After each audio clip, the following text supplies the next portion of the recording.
This is a great one to do after riding on the mountain, or this is a good one to do if you're just winding down for the day.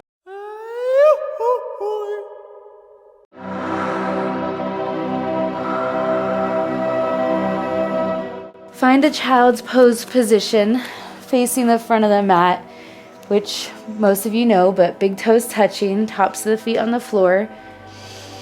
Sitting your butt onto your heels, knees nice and wide, walking your hands all the way out.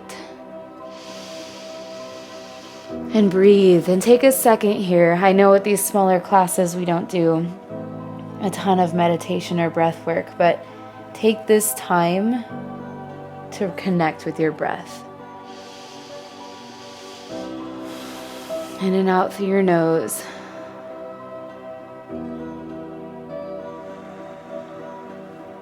Good.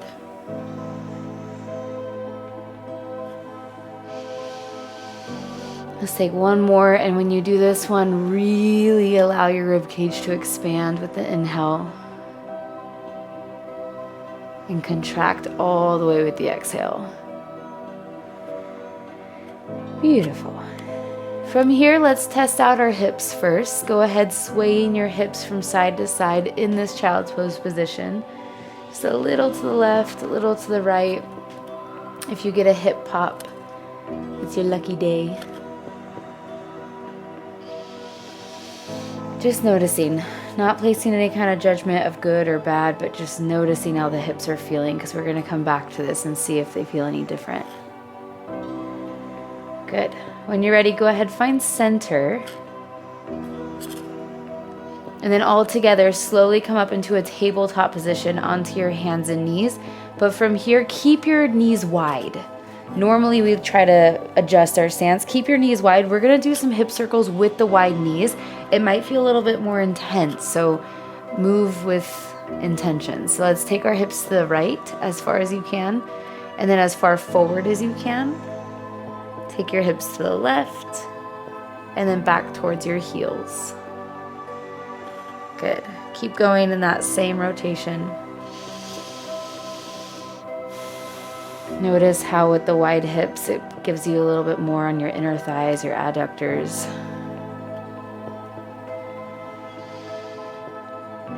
Beautiful. When you're ready, go ahead, go the other direction. Same thing.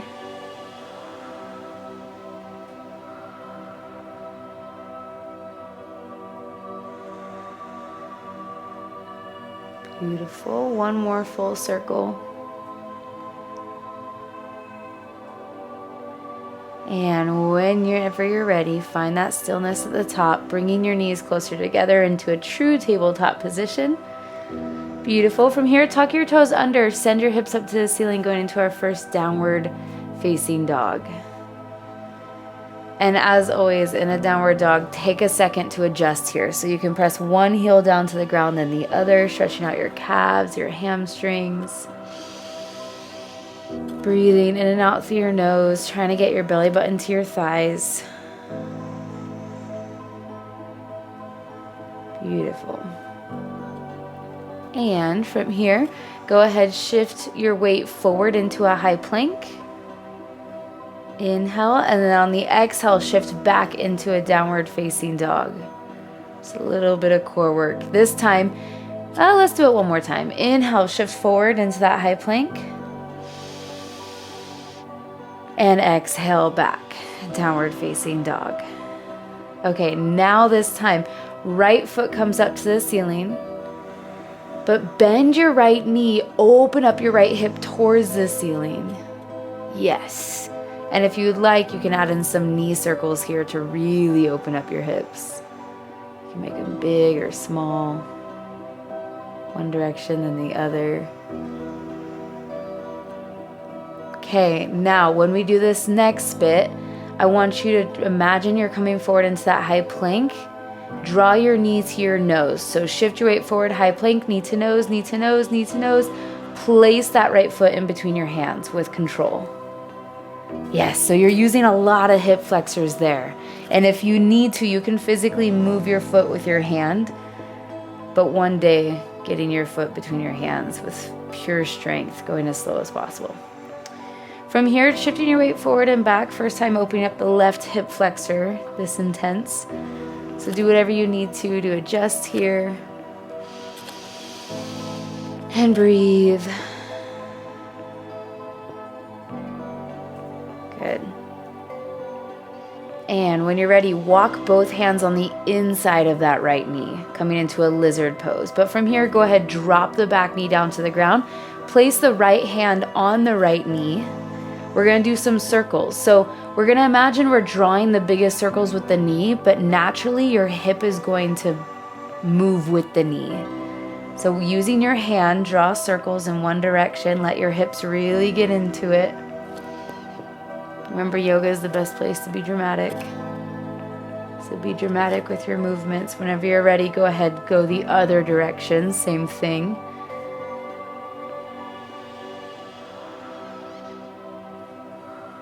Good. And when you're ready, find that stillness. Press that right hand into the right knee as you look up over your right shoulder, going into a little bit of rotation. Yes. And you can even press that right knee away from you a little bit if you'd like. Beautiful. And go ahead, slowly release back into that lizard pose, both hands on the inside of the right foot. Keep that knee down. From here, either stay on your hands, or if it feels like it's available to you, you can try dropping one elbow down to the ground. Maybe the other. Just staying here for a moment and breathing. Remember, we never want to feel any kind of pain in these positions. So if you feel a burning sensation or a stinging or stabbing sensation, we don't want that. You can always back out of it. But it's okay to feel a little discomfort, like you're just right at your stretching point.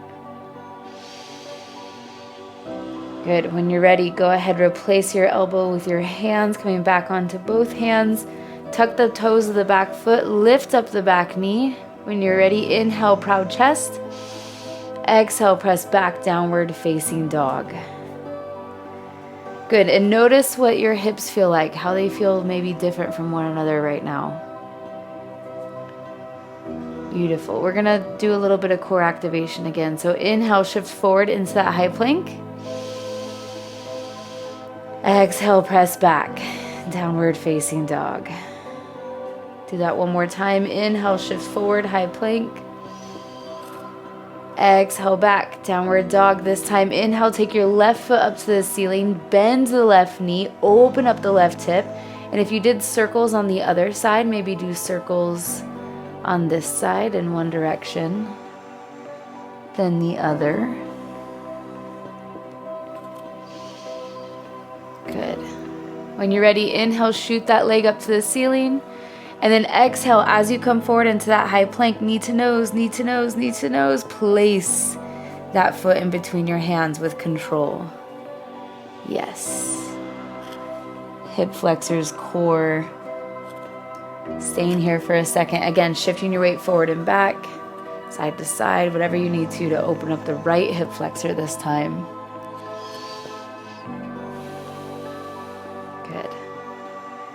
When you're ready, walk your hands on the inside of your left knee or left foot. Go ahead, drop the right knee down to the ground. From here, place your left hand onto your left knee. We're going to draw those big circles. So go ahead in one direction, drawing as big of a circle as you can with that left knee. And your hip naturally gets the circular motion as well.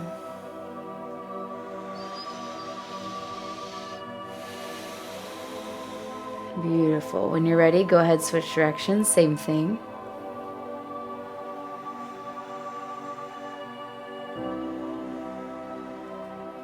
Good.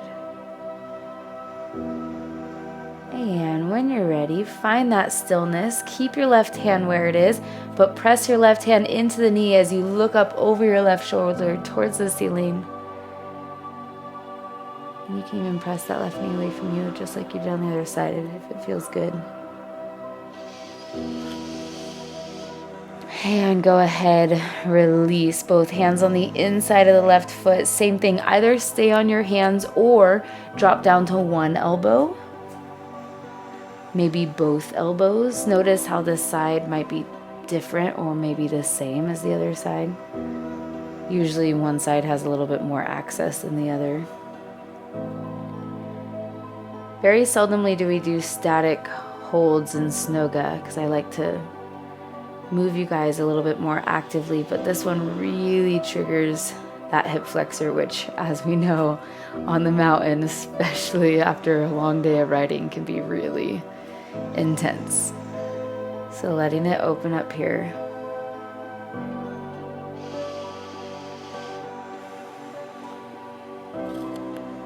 Beautiful. And when you're ready, go ahead, replace your elbows with your hands. Coming back into lizard, tuck the toes of the back foot, lift up the back knee, inhale, proud chest, exhale, press back, downward facing dog. Yes, from here, walk your feet ever so slowly to your hands. Take as much time as you can. Bend your knees as much as you need to, ending in that forward fold. Good, and as always in that forward fold, small bend in the knees, letting yourself hang. Maybe feeling it in your low back a little bit, that release, maybe in your hamstrings. Just breathing here. When you're ready, bend your knees as much as you need to place your fingertips on the ground in front of your toes. Keep that bend in your knees and rock forward onto your toes as high as you can. Lift your heels off the ground. And now slowly with control, lift your toes off the ground. Shift your weight back onto your heels. And then keep going back and forth between the two. As high onto the tippy toes as possible. And as far back onto your heels as possible. Remember, bending your knees as much as you need to. Feeling it in the calves, the ankle strength. Good. And finish on the heels. And then we'll meet on flat feet. Good, bend into your knees a little bit more as you roll up one vertebrae at a time, head up last. Big inhale, swoop your arms all the way up overhead.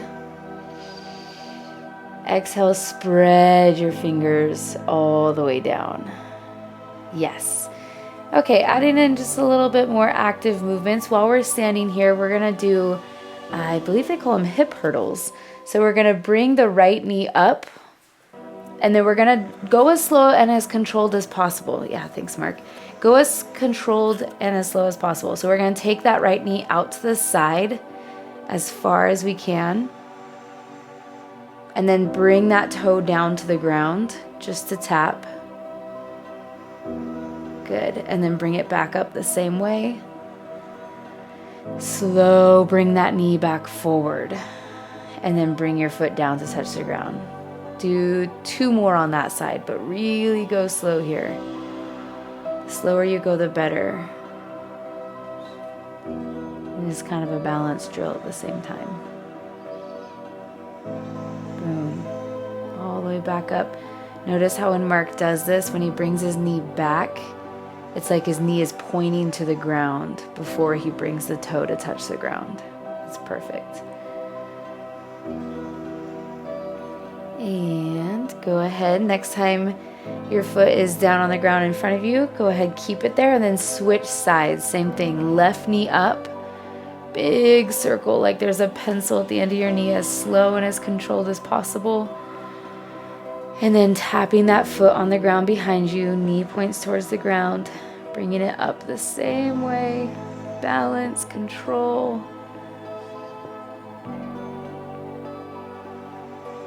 Good.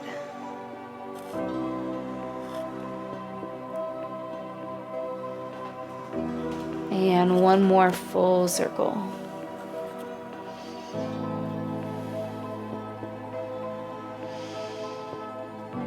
Beautiful. Next time that left foot is forward, go ahead, bring it all the way down to the ground. Good. Okay, from here, go ahead, face the way that Mark is facing on his mat. So not towards the front of the mat, but the width of the mat. And then go ahead, take a wide stance with your legs. A little bit wider than your snowboarding stance. Good. From here, bending into your right knee, straightening the left, and then switching sides, going over, bending into the left knee, straightening the right. And we're going to try to sit down a little bit more with each pass. And if you need to make your stance a little bit wider, go ahead. But every pass you go through, I want you to just sit a little bit deeper. Active hip mobility. Just a little bit before we go into one of the best resting hip openers. Good, a little bit deeper with every pass, and eventually one day you'll be able to sit your bum on the ground and then come all the way back up without hands. One day. Good. Woohoo! Try to keep your heels down if you can. Let's do one more on each side.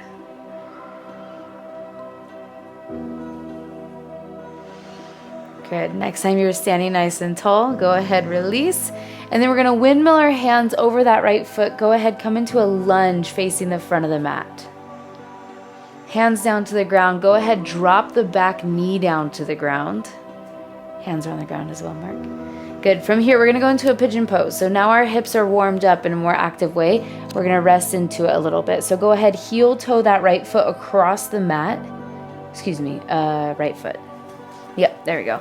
Drop that right knee down to the ground, going into a pigeon.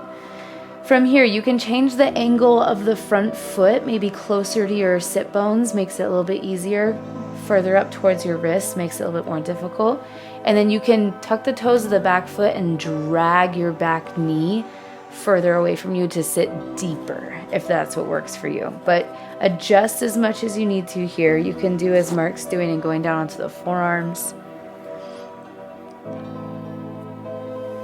Once you get comfortable in this pigeon pose, taking a second to breathe here. So you can close your eyes. It's really common to feel like you're fighting this move. I want you to try to relax into it. So breathe. I love this one because when done correctly, you're going to feel it in the glute of the right leg, the one that's in front, and you're going to feel it in the hip flexor of the left, the one that's in the back. Any 2-for-1s are ideal. And this is a great grounding posture. So if you really are recovering from the mountain or just the day, just using this flow to wind down, this is a great one. Breathing in and out through your nose a couple more times. Big breaths.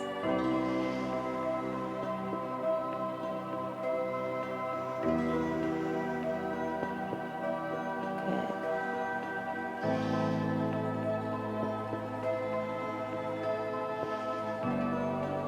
And when you're ready, slowly replace your elbows with your hands if you are down on your elbows. Tuck the toes of the back foot. Go ahead, press up, downward facing dog. So you're going to use a little bit of core here. Yes, good. And you can pedal out your feet. Notice how this down dog feels different from the first one we did. Good. With control, go ahead, bring that left foot in between your hands. Core tight. Yes, control. Beautiful. From here, same thing. Go ahead, drop the back knee down to the ground. And then heel toe that left foot across the mat, dropping the left knee down to the ground, adjusting yourself as much as you need to, just like the other side. And then eventually getting comfortable, whether that's on your elbows, forehead to the mat, whatever that looks like for you.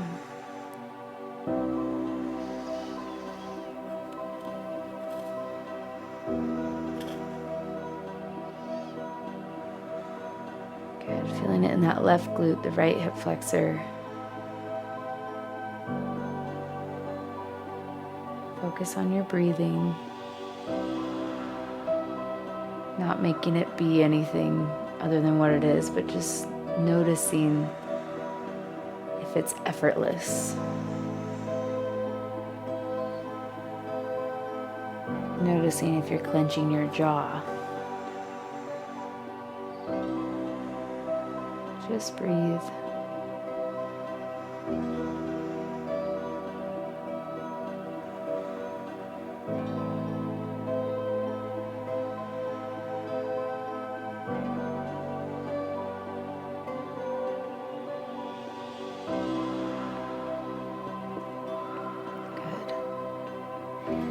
And when you're ready, go ahead, replacing your elbows with your hands if you went down. Take your time coming out of this position. And instead of going into our down dog, we're actually going to take a seat on that left glute. So go ahead, let yourself kind of keel over to the left and then bend the right knee till your legs come into a 90-90 position, which means both knees are going to be at 90 degrees. From here, we're going to press into our knees as we bring our hips up, standing onto our knees, yes. And go ahead, slowly release all the way back down to the ground. Just switch your legs for me, so bringing the left foot out, the right foot in. Oh, sorry, Mark, I had you backwards. And then again, press into the knees as you stand, hips forward. And you can really push them forward, and maybe even a little back bend. Good, go ahead, slowly release all the way back down to the ground. And then go ahead, bring the left knee in until you're in a crisscross position. Actually, let's do butterfly, feet together. Butterfly position. I always love this position because there was a film on Netflix about blue zones.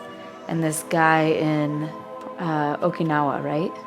Yeah, in Okinawa, he does this move, and he's like 90-something years old, and he can get his forehead to the ground. So I always tell Mark that that's his next goal. Forehead to the ground. Can any of you do it? Forehead to the ground? Yeah, ooh, close. One day. That's pretty good. Nice job, Kate. Okay, so staying in this butterfly position for a second, you can rock back and forth. And when you're ready, we're going to do a little bit of a low back / hip release. So go ahead, keep a hold of your toes with your left hand. Place your right hand on your right knee. And then press your hand into that knee as you lean to the left. So really opening up that whole right hip to low back junction. And breathe.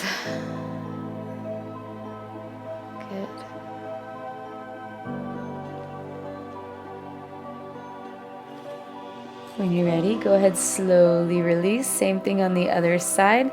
Hands on the toes or on the feet, and then pressing the left knee away, leaning to the right.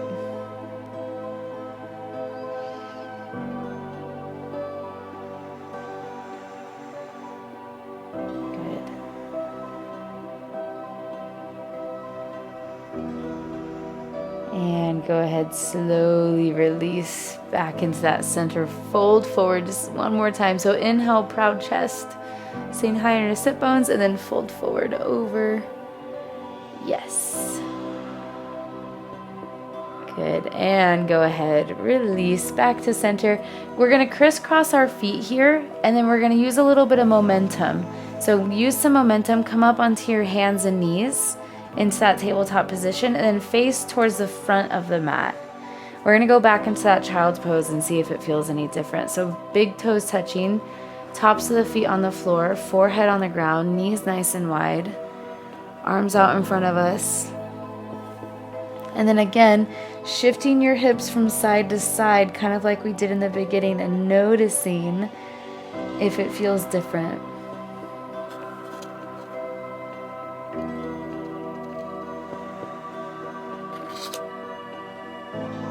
Beautiful. And when you're ready, you can find stillness.